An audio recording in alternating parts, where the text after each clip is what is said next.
Bonjour Chloé, bonjour Anthony. Bonjour. Bonjour. Vous êtes candidat sur le canton de la Veille de la Tête. Est-ce qu'aujourd'hui vous pourriez vous présenter pour que les citoyens apprennent à vous découvrir tout simplement en quelques mots et expliquer comment vous avez rencontré les citoyens du nom essentiel. D'accord. Moi, je m'appelle Chloé Cailleux. Je suis comédienne de profession. Je suis également professeur de théâtre. Et j'habite à côté de Thuir. Voilà. Donc intermittente du spectacle. Et les autres personnes d'Union Essentielle, je les ai rencontrées par les après-midi qu'on fait les dimanches. J'ai su qu'il y avait un petit rassemblement citoyen pour essayer de faire bouger un petit peu les choses au niveau local, en tout cas déjà. Et voilà, c'est comme ça que j'ai rencontré tout le monde. Et moi c'est Anthony, du coup je suis éducateur à l'environnement, j'habite Thuir. Voilà, et voilà, je suis sensible à l'écologie surtout et à l'humain qui aujourd'hui est je trouve en grande détresse.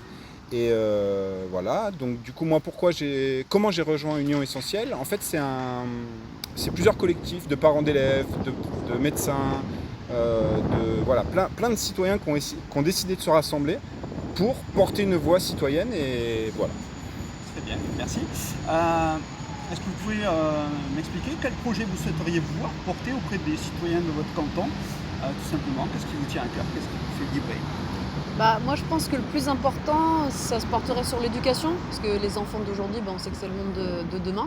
Et je serais pour développer des alternatives éducatives plus proches de l'enfant, avec par exemple moins d'élèves par classe et des méthodes un peu différentes que celles qu'on utilise encore en général.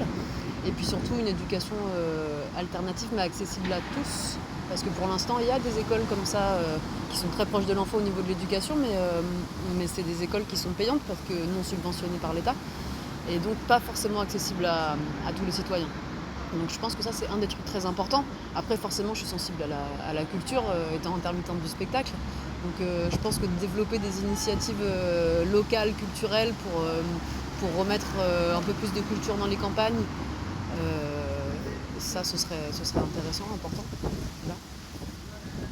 Et moi, pour rebondir un peu sur ce que dit Chloé, je pense qu'aujourd'hui, on a un sureffectif dans tout ce qui est animation sociale, etc.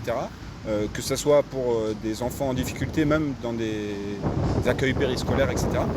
Et je pense que surtout pour les enfants en difficulté, un des trucs primordiaux, c'est de leur reconstituer un cadre sécurisant. Et le problème aujourd'hui, c'est que dans des endroits où il y a un animateur pour 20 enfants, on ne peut pas faire ça. Et je pense qu'il y aura une rentabilité beaucoup plus importante si on faisait des petites structures qui redonnent cette sécurité à l'enfant, qui lui permet après de s'éveiller au monde.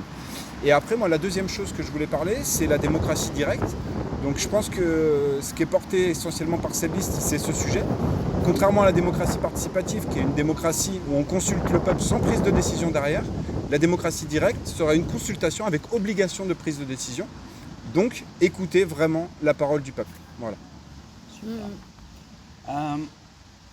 Une autre question, comment est-ce que vous voyez justement le monde de demain, la politique de demain? Beaucoup plus proche du citoyen, quoi. Moi je rejoins Anthony sur la démocratie directe. Ce serait par exemple par des initiatives comme le RIC ou ce genre de choses, pour que le citoyen ait vraiment sa place. Et je pense que c'est pour ça qu'on s'est rassemblés là, toute l'équipe d'Union Essentielle, c'est pour entendre la voix du peuple en fait, tout simplement. Donc je vois vraiment une politique plus proche de l'humain aussi, une politique qui soit compréhensible par tous. Parce qu'on sait que bien souvent, on ne comprend pas toujours les enjeux économiques et les discours de certaines personnes en politique. Donc oui, vraiment quelque chose de plus proche de nous, en fait. Et moi, je dirais, la politique de demain, je la vois s'effriter petit à petit. En tout cas, la politique actuelle. Donc la politique avec des représentants élus qui sont, pour moi, hein, c'est un point de vue personnel, à la solde des plus riches. Et aujourd'hui, tous les grands médias sont rachetés, les instituts de sondage sont rachetés. Et voilà, on a du mal à porter cette voix dans les médias parce qu'on est tout de suite mis à terre par des mots comme le complotisme, etc. Mais c'est un fait. Aujourd'hui, l'intérêt financier passe avant l'intérêt humain. Et je pense qu'il faut remettre l'humain au cœur de la décision, au cœur du débat.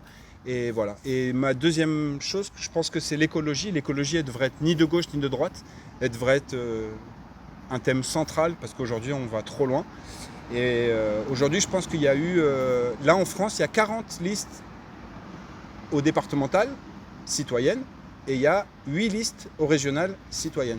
Donc ça apporte un message fort pour moi, ça montre que le peuple a envie de s'exprimer et je pense qu'on aime tous être ici en France et on a tous plein de bonnes idées et on aimerait que, voilà, que ça soit porté plus haut et qu'il y a des décisions qui soient prises. On ne peut pas rester dans un monde comme ça où la nature se dégrade, où l'humain se dégrade. Voilà. Un mot de la fin, peut-être vous vouliez partager avec les citoyens, peut-être un appel à action, quelque chose pour vous soutenir. Quel mot vous voudriez partager pour finir cette interview? Moi, ce que je pense qui est vraiment le plus important, c'est de s'unir parce qu'on est dans des temps où finalement on est très divisé, que ce soit par rapport à nos décisions sur la santé, et donc, de toute façon en politique. Est-ce qu'on est de droite, de gauche? On arrive à un moment où on est dans une telle crise que c'est pour moi primordial de s'unir entre citoyens, de s'unir entre associations, parce qu'il y en a plein des associations qui font beaucoup de choses très importantes et au cœur de nos problématiques, mais il faut qu'on se rassemble, il faut qu'on aille se renseigner, qu'on fasse des actions communes, parce qu'on est beaucoup plus fort quand on est ensemble.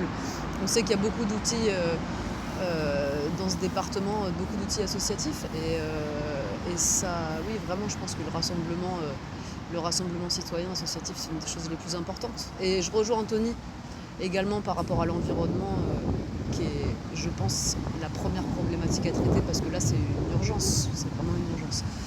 Donc je pense qu'il faut qu'on s'y penche vraiment.